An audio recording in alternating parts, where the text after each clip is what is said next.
To start it off, let's get it going. First recipe we're doing, we're going to do a nice playful salad, a very nice colorful salad. We're using carrots.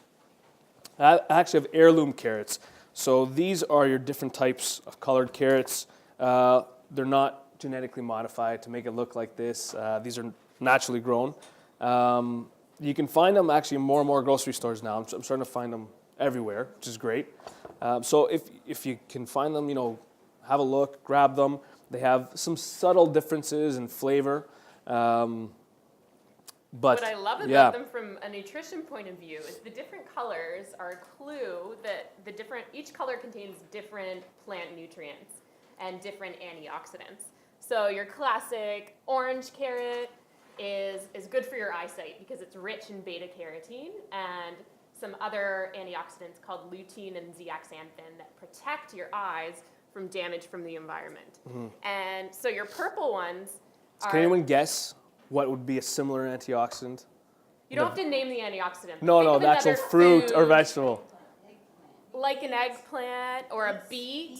Yeah, just like a beet. Even also, maybe fruit-wise. What would be a fruit that... Grapes. Yes, grapes. Blueberries. Blueberries, which I find really awesome that the carrots will have something similar. The fact that a carrot can have some of the same nutrients that a blueberry would have, and those are called anthocyanins.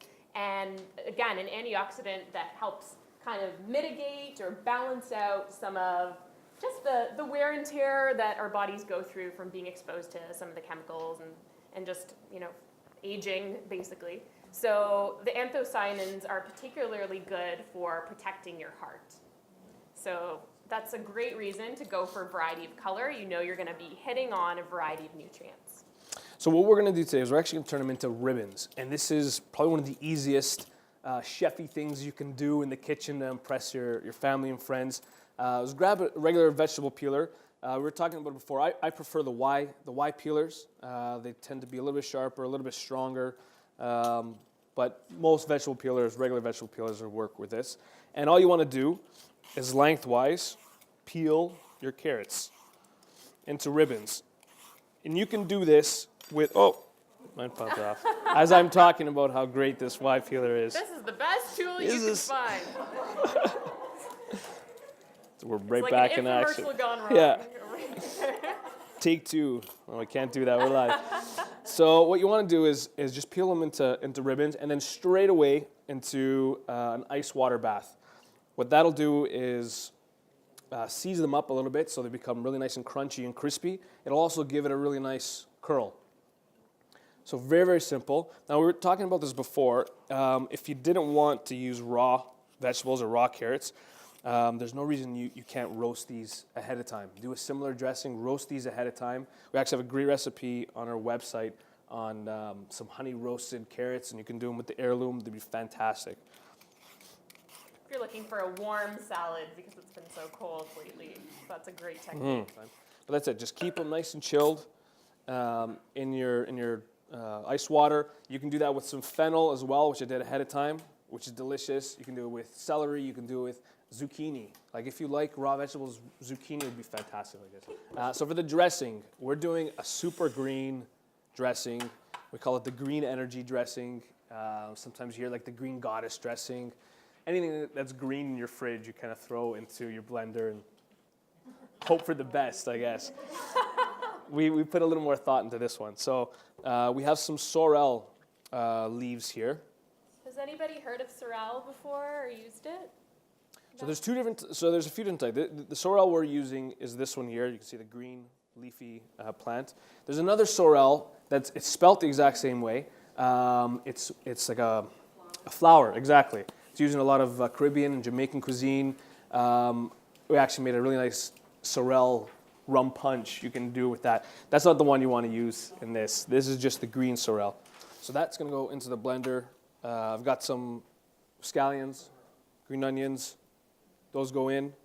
We're going to put a few pistachios, just because it gives it a nice little nuttiness to it. You don't have to add too much. And I'm going to add some ginger. This is going to be perfect, especially for this cold time. You want to boost your immune system, grab that ginger.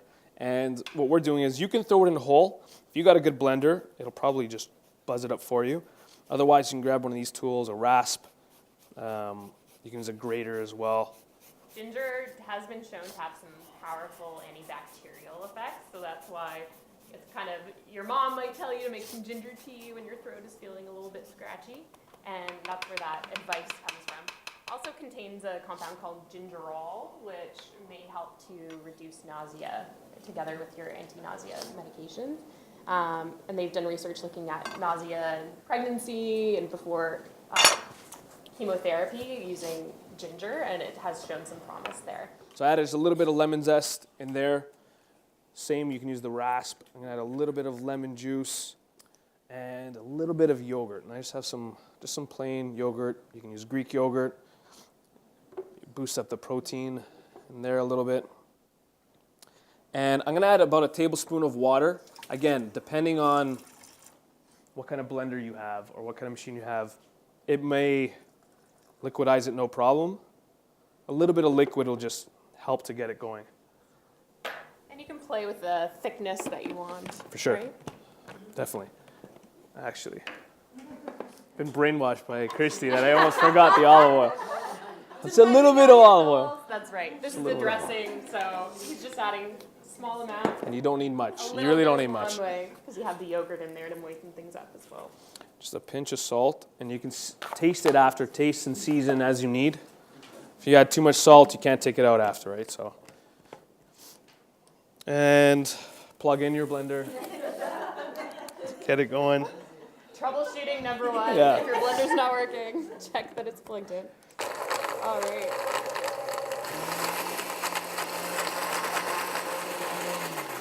That's it. That's all it takes. And now we're gonna make salad, put it together, and like I said, really, really simple. So you take your carrots out. Got these really cool colors. And Christy used most of the carrot, which is great. So you have different shapes and sizes. We're gonna add some of that fennel as well. If you haven't used fennel before, use fennel. This is my food trend of 2014. I'm hoping it takes off. Jeremy loves it. And we're gonna put just a little bit, and you can see how vibrant and green this dressing is. And I mean, you know, we always talk about eating with your eyes. You have this punch of color that just looks really, really nice. I mean, it's not your typical salad, but especially if you're not a big salad goer. If you want to break out of that rut of, having the same old lettuce night after night, Yeah. this is something a little different. It's a little more fulfilling too than just your regular lettuce salad, right? Some really nice texture. That's it. Really, really simple. Nice flavor, nice crunch.